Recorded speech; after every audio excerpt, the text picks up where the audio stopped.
If you do that, you will fail miserably because they're not on screen, and you need to make them the best they can be with their skill set and their style and what they do. Not one style is not the be all end all, right? And so that stuck with me through, the last, that was 2001. So it's been 24 years since I was given that piece of advice.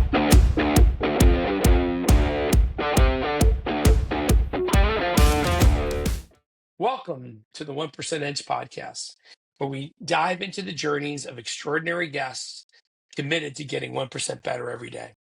Today's topic is about building a world-class sales culture, from hiring to training to developing and maintaining top talent. And what's going to make it interesting, we're going to talk of it from not just the perspective of employers, but employees. Given today's, let's call it lack of loyalty to their employees sometimes, how do they maintain a long-term commitment to an organization? So I'm really excited for the topic. To help us out with this, we have John Screen. He's Vice President, Titleist Sales for a Acushnet company. Did I say that right, John? You did. All right. Welcome to the show, John. Thanks, Carlos. I'm looking forward to it. John's also a great golfer, so we get some golf tips out of this. That might be a bonus. I don't know about great anymore. I peaked at about 15, so that was about 45 years ago. Well, one of my neighbors who's retired now and obviously loves to play golf, and he's pretty darn good at it. We were texting him the other day, like, "Hey, how was your day? Did you do all right?" He goes, "Yeah, I was 2 over." So he's the kind of guy you just love to hate. Yes, definitely. All right, so let's jump into the topic. World-class sales culture. Why don't you define it for me, and then we can break it up pieces just so we're all on the same page.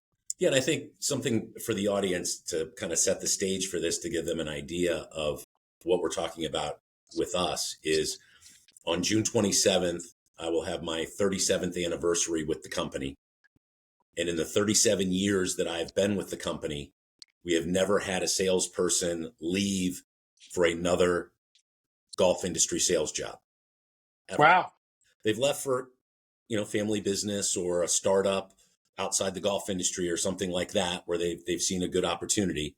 And again, small numbers, but nobody's left for another golf company to be a salesperson for them. So I think that sets the stage for, right, what we've got here, what those before me and my generation have helped create with Titleist, with the Acushnet company, that we'll dive into and talk about how did we get here, right, at this point.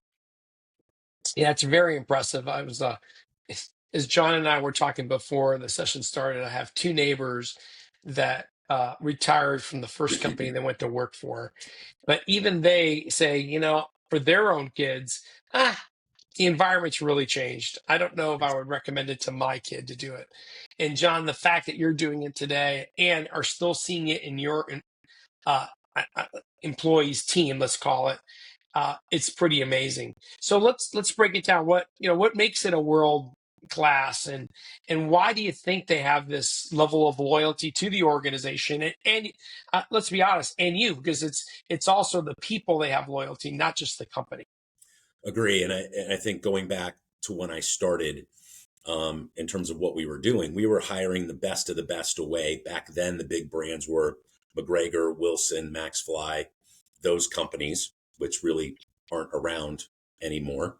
And we hired them. And as we saw golf starting to grow, our CEO at the time, Wally Uline, who was an incredible leader for the company for a number of decades, realized that he didn't want to hire all the people away from other companies, and started an inside training program, which I was fortunate to go through when I first started. And it was hire young golf knowledgeable people, right? And if you want to put it in, a sports vernacular, hire really good athletes that you could teach and let them learn about the culture and the programs and the products and what we were doing here as a company, and then promote from within with that. So through the years, we've been more 50-50, hiring the best of the best away from competitors, and then having this inside training program that not only allows these best athletes to kind of come in, and a lot of them come in thinking they want the sales track.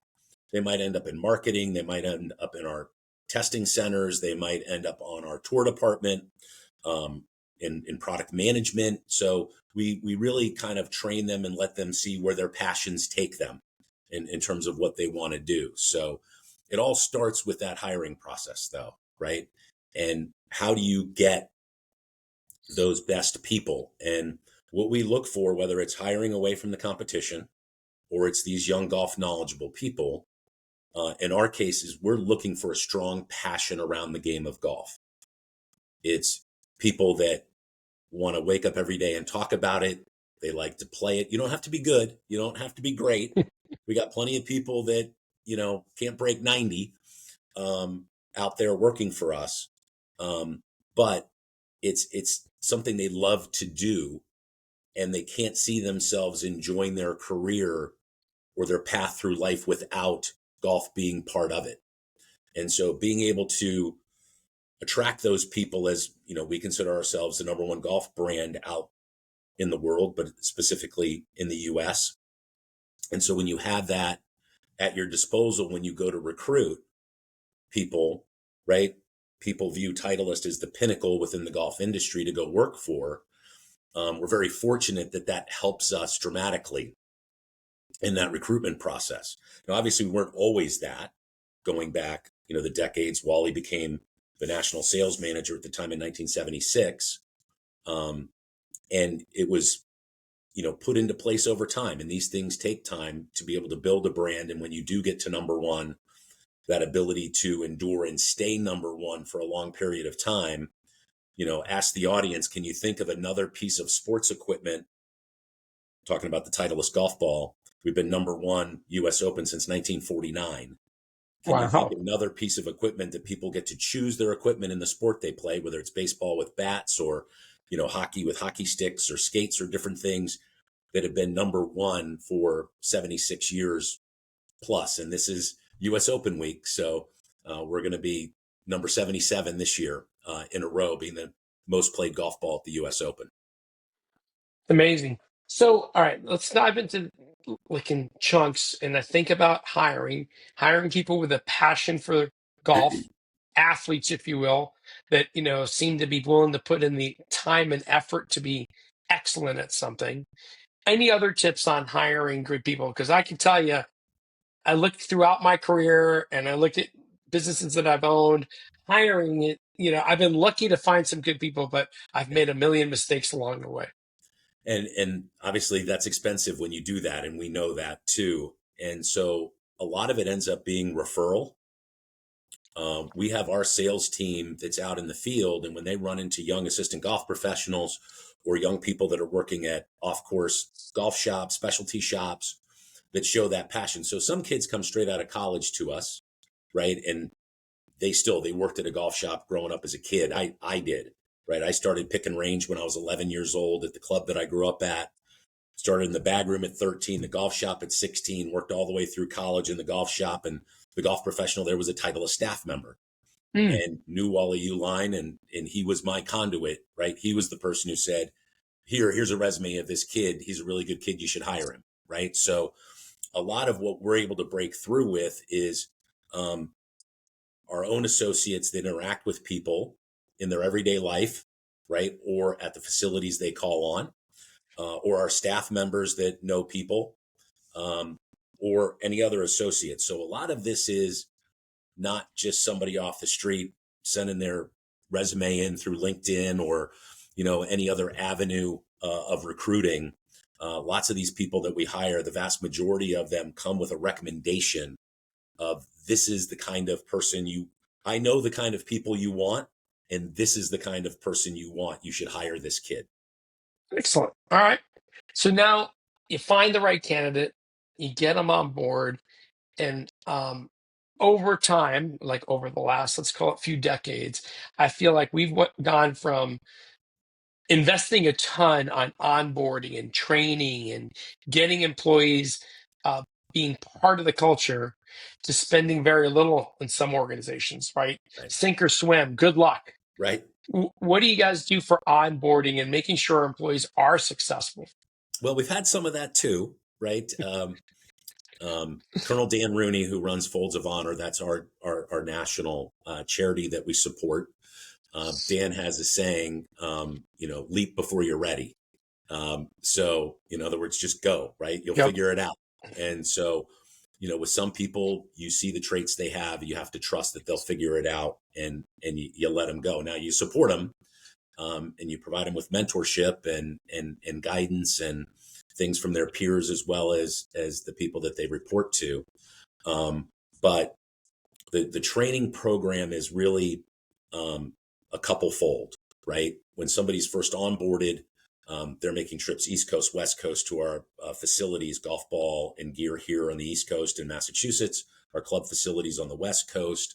They're spending some time immersing themselves with our associates and learning about the products and all the things that we do to get up to speed there. When they're going to a market, most of the time we have the ability that the person that was in the market who's retiring can spend 3 or 4 months with the individual, riding around, introducing them to their That's a good time. customers, right? Building that bridge. We've got a big thing in our company. It's called the Bridge Builder. It's a poem. If you've never read it, Google it. It's a great poem, and it talks about building the bridge for the next generation. And so, that opportunity, lots of then our retired associates stay in the market they were in. So they're there as a resource when people have questions. If they've moved territories, it's a phone call every day, right? From the new person to the person who was in the territory prior of, hey, I just called on this guy and this is what I ran into and this is how he treated me or this is what he said. Is this normal, right? How did you deal with this? So having that ability and the desire from our associates to want to engage, right? Lots of times I think it's overused where people talk about it as a family. I think family comes with a lot of other baggage. Yeah. We view it as a team, and everybody wants everybody on the team to succeed. And I think having that type of culture and that setting, that when you do get a new person in, nobody's trying to hoard the information, right? So they shine above someone else. Everybody's trying to help the other person learn, grow, figure it out, and figure out their own style, which is key too. When I first left being a sales rep and became a regional manager, our now CEO, David Marr, who's awesome, he started in customer service as well through this training program a couple years after I did. David's piece of advice to me was, I think at the time I was going to have like 14 sales reps working with me. And he said, you're going to want to make all 14 sales reps into John Screen. And if you do that, you will fail miserably because they're not on screen. And you need to make them the best they can be with their skill set and their style and what they do. Not one style is not the be all end all, right? And so that stuck with me through, the last, that was 2001. So it's been 24 years since I was given that piece of advice. And I think it's key. And anytime we bring on a new regional manager, right, that's a piece of advice I pass along to them, is making sure that we help that person continue to get better, but within their style and what they can deliver. Yeah, it's interesting. My first year as the manager, I did pretty good. We exceeded our number, and I had a manager that cared enough to go, "Hey, how about next year you become the manager?" And he's like, "What?" And his point being that I basically hired a team and led all our sales efforts versus allowing them to lead the sales efforts. He goes, "I need 20 of you, Right. not one of you spread out over 20 people." And his mentorship of me at that moment really made a difference because I took it to heart. And that very next year, I sat down with the team. And one of the things, kind of going back to your point, John, I really sat down and go, like, what drives you? Because I kind of painted everyone. I thought everybody was in it for the same reasons I was in it, Right. which is so not true and so naive.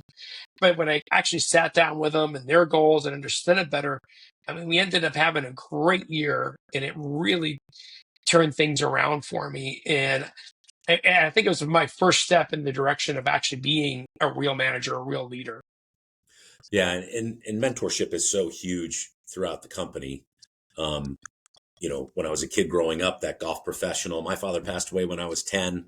My mom got remarried. My stepfather was a tremendous human being. But in terms of golf in the industry, the pro that I grew up working for, just a big mentorship there. Then I get with Titleist. My first territory, I'm a junior representative working for the gentleman out of Pinehurst. His name was Jerry Purdy, who's a golf industry legend. And he was just so special and cared about me and my career and, that next step for me in what I did when I was inside and started in the position. Brian Murphy, who's our rep in Hartford, Connecticut still. Brian's been with the company now 40 years. Brian's the one who trained me and made sure I knew what I was doing in there. And then full circle, when I've come back in, David Marr, Peter Broom, Mike McCampbell, I can list them off of the people that I worked with. Some I reported to, some were just, other, teammates.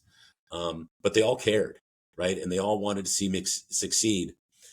They pointed out the good stuff and they pointed out the bad stuff, right? And they pointed out the areas that I could improve in terms of what I was doing, because they didn't want to just, sugarcoat things, right? They also wanted to point out the areas that I was doing a good job, but they know I could do more. And so when you have people that care to that level,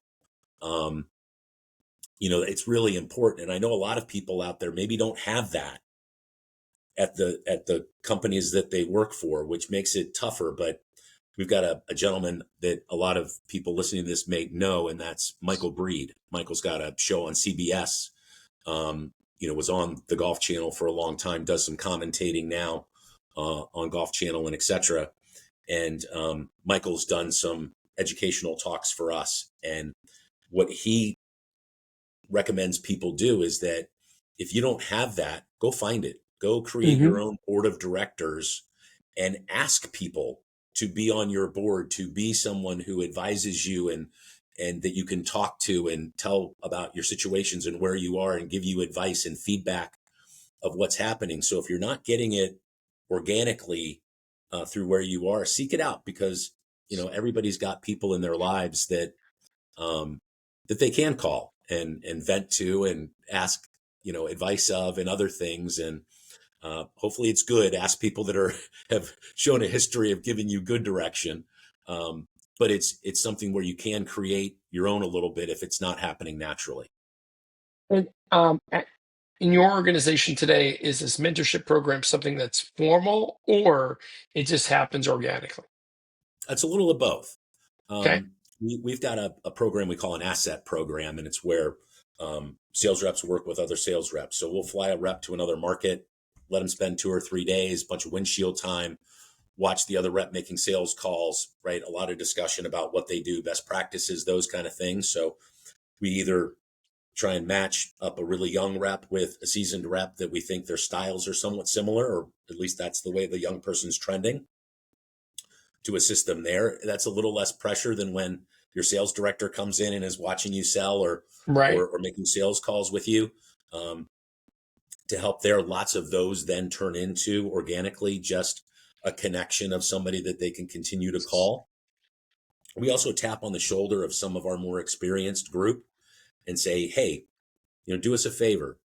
As we do a couple sales meetings a year where they all get together and meet each other and get to know each other at breakfast, lunch, dinners, golf outings, different things.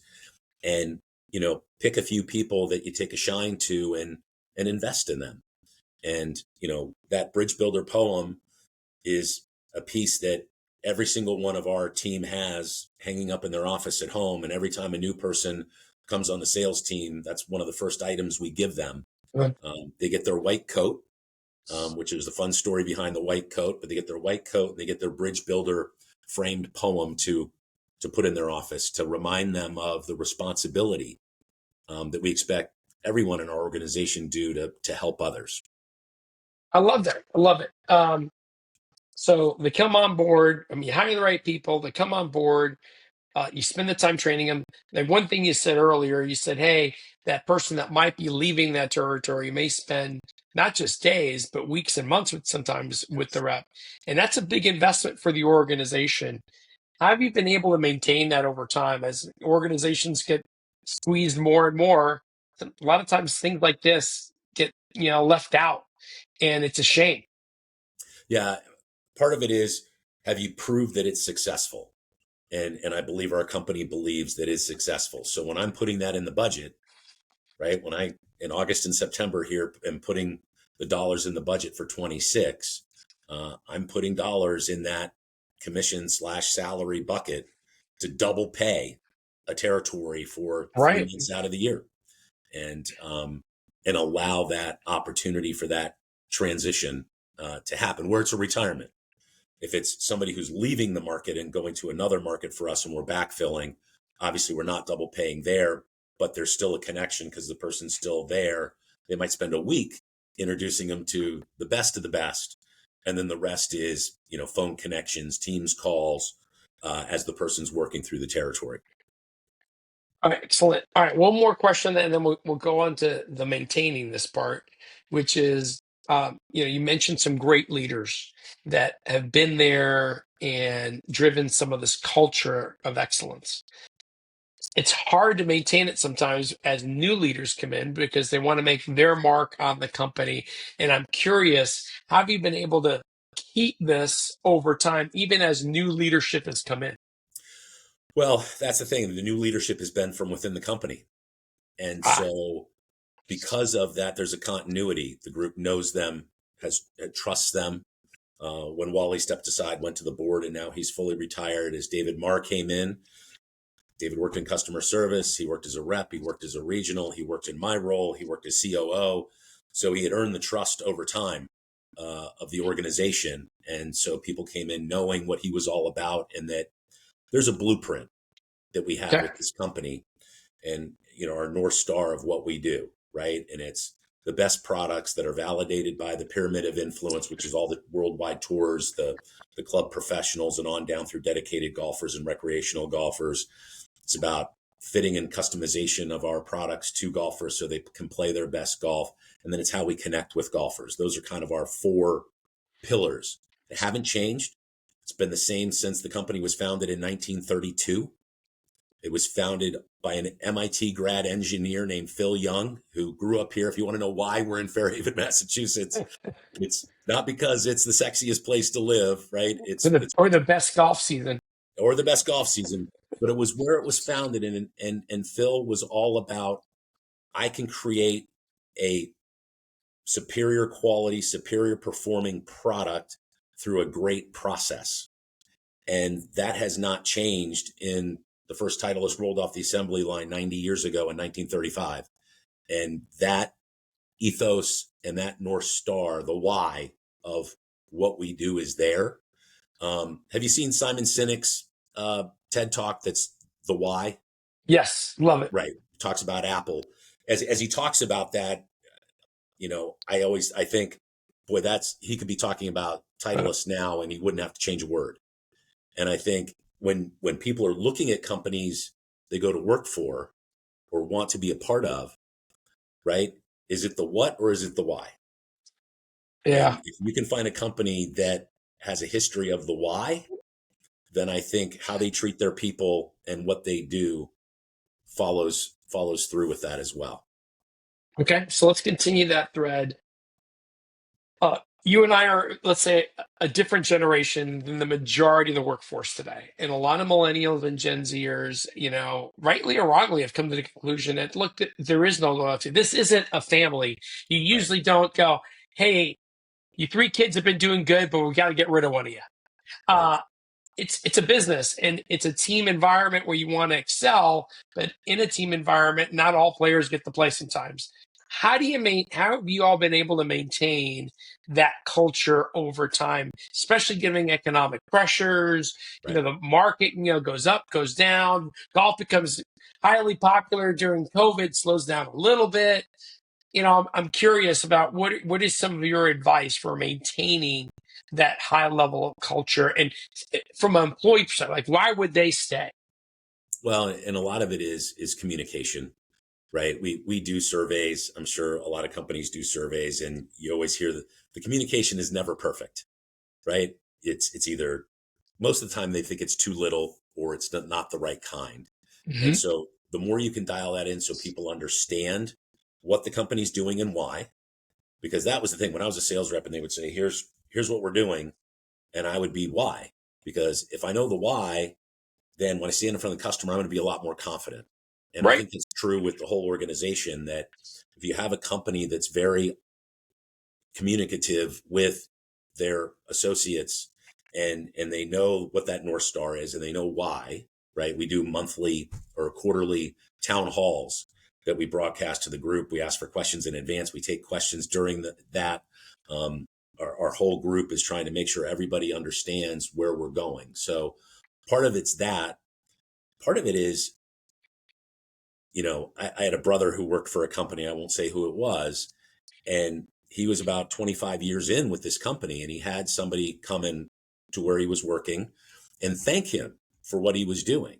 And he said, I've been with this company 25 years and no one's ever said that to me. Wow. I was a number and I got a paycheck. And so I think as people are looking at their companies, organizations in terms of what they're doing, lots of times it's not a money thing, right? It's the little things that add up. It's the thank yous. It's the acknowledgments.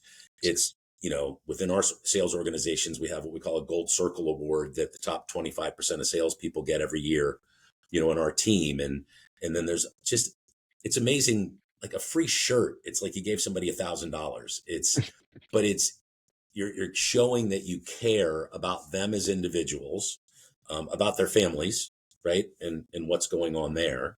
And so lots of times people get so busy with what's happening that everything turns into black and white numbers.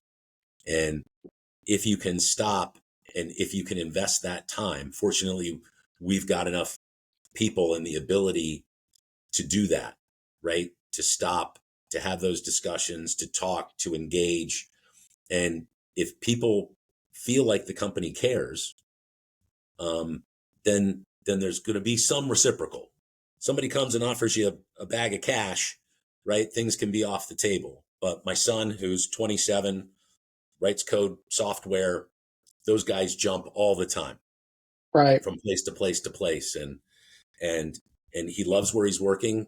He's been out of school for 3.5 years now and been with the same company, and he's got no desire to go anywhere. And when I ask him why, it's because how how he feels he's being treated by the people he works with and his boss. And that just, to me, goes a long way to creating some of that culture that makes people, you're still going to lose people, but that keeps most people around. So there's an old saying, people don't quit the company, they quit their manager.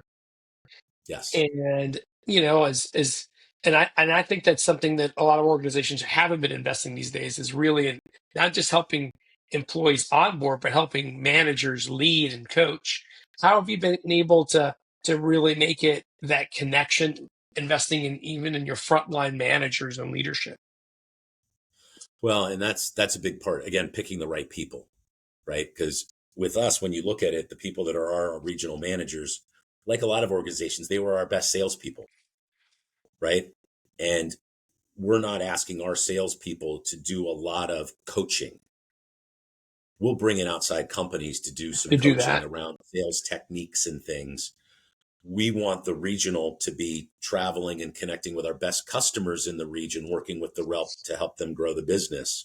So it's less of a critique coaching thing as it is I'm here to assist you to grow your business. And let's see how in your market we can best do that.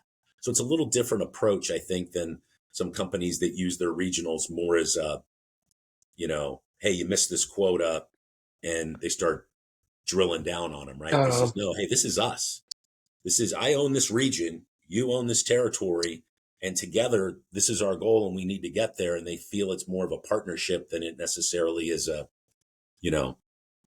top down driven, hit this number type of thing. Well, I'm happy to hear you hiring outside sources too, because they can bring a little different perspective and expertise to the table. All right, I'm running. I'm getting close to my time. So how about I switch this over. John, tell us a little bit about yourself. A little bit how you got here, and I mean, you've been at the same place all these years. That's Right. fantastic. Well, I think that's what it was, right? When you see lots of times you talk and is the grass greener on the other side, and I've been fortunate to realize that you know this is the place that I've wanted to be. They've always treated me great. Um, like I said, got hired, started in customer service in our professional development program. Went to the field as an associate rep first, so I could learn, make mistakes without it really being on me. Then I got my own territory, moved around a little bit in different parts of the U.S., resort market, major market, learn, right, all the different types of accounts that we call on. Became a regional manager and then moved up here in 2009. And I started this role in 2017. So it's been, because I think some people go, boy, 37 years, what's that like? It's like, yeah, but I was, inside for a year and a half and first territory 4.5, then three, then 18 months It's until I was a regional, then 8 years, then 9, then 8. So it's been new challenges, right? As which is things have great. come up and really the journey, and golf is like this. Golf is so tight, and that's why we love golf so much, right? It's a big world, but it's a small community in terms of golf. And it's so closely connected, and everybody really does want to see you do well, right? It's the etiquette of golf. When you're sitting there, you don't root against your opponent, right? You're playing the golf course, and if they play better than you, they beat you, Yep. right? Fair. And hopefully you always expect your opponent to make the next shot. You're not hoping that they miss. Yeah, you've also had the patience to stick with the role, to excel and master at the role before you moved on to the next role. And that's another lesson learned for some of our young folks out there is to put in that work effort to master the role you got at the time before you're ready to jump for the next one. And if you've got a company that sees you progressing, they're probably giving you exposure to what that next opportunity is while you're still in your current role. Right. Because if they do that, you're able to start much quicker. Whereas you do these things of, boy, this person's doing this role incredibly well. I'm going to give them this that may not be the exact same skill set. And did you give them experiences to see if they would be good Right. in that next role, which is really important. Yeah, I've been lucky. I've had some bosses in my career that have given me ability to take on some responsibility that would be towards the next role so that when my next promotion it isn't, well, let's see how he does as a director. He's never showing us those capabilities. It's like, no, he did this job, or he did work that project, or he led that group, and that allowed him an experience that makes him that hopefully a success at that next level. But Right. it's really a leadership team that around me, my manager, that really helped me get there. All Awesome. right. Last two questions for you. One is, what's your 1% edge? What have you been doing lately that has helped you stay better and continue to get better? Well, I think it's a continuous thing, right? Which is the ability to learn or willingness to learn. So, I grew up playing golf. I played college golf, D1. When I came to the company, I thought I knew a lot about golf equipment. I maybe knew 3%, and it's been 37 years, and maybe I know 30%. So I think understanding that you don't have all the answers. Now, what do you do, right? I'm watching TV, I'm listening to XM in the car, different things, right? CNBC or the news, listening to podcasts, reading books, and when I was a sales rep, it was about sales books. When I was a regional, it was about working with other people, and now as one of the leaders of the company, it's about leadership skills. And so, whatever role you're in, looking for all those outside resources, finding the time to invest to do it, because that's the other hard one, right? Is people are so buried in their day to day that to get them to look up and say, well, how do I get better? And where do I invest my time? That's good. You need the leisure stuff. You need the downtime as well, but you've got to invest that time in what you're doing to continue to improve. Because if you don't, those future opportunities are less likely to come. Yeah, I mean, it sounds like it kind of nails down to a growth mindset, but really making the time to grow, to feed your brain, to learn new skills, to get a different perspective. Yeah, being Just curious. We yeah, talk about it all the time. We're, number one golf ball, and if you just rest on that, it's going to die. You've got to continue to be curious and look for new opportunities and ways to grow. because if you don't, somebody's going to come grab it quick. It's a great point. All right, last question. John, if someone knows more about Titleist, more about you, what's the best way for them to reach out to you? I'm on LinkedIn, so just reach out. I'm here to answer any industry questions. I get people connecting all the time, wanting to know how they become part of the company, or just just in general interest, right? Somebody who's played golf their whole life, but they're off doing something else, selling something else, or marketing or digital for another company, and would love to be part of our industry. That's what I'm on LinkedIn for, is to answer those questions and connect. I'll give you my cell number when you connect with me, so we can have a 10 or 15-minute chat and give you a little bit of an idea of what it's all about based off your personal goals. John, thank you so much for being on the podcast. I really appreciate it. I think you had some great insights out there, so thank you. Thanks, Carlos. Really appreciate it. All right, everyone. That does it for this week's episode. If you value my conversation with John, please comment back, subscribe to the podcast. We greatly appreciate it. And I wish you nothing but the greatest success. Thanks, John.